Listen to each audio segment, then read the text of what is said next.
Sa kusa namin na tayo sumama. Sa namin na tayo sumama.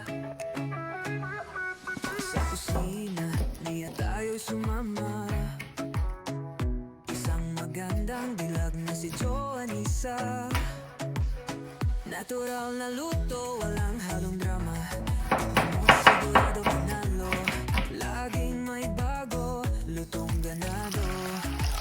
Hindi lang sa luto tayo matututo. Buhay din niya'y tunay na totoo. Ini-explorer, walang tinatago. Samahan natin siya sa bawat kwento.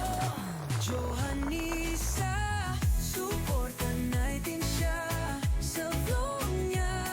Marami kang matutunan pa. Sa sarap ng luto, walang kapantay. Totoong buhay, kanyang binubuksan. Resipe niya'y hindi lang basta.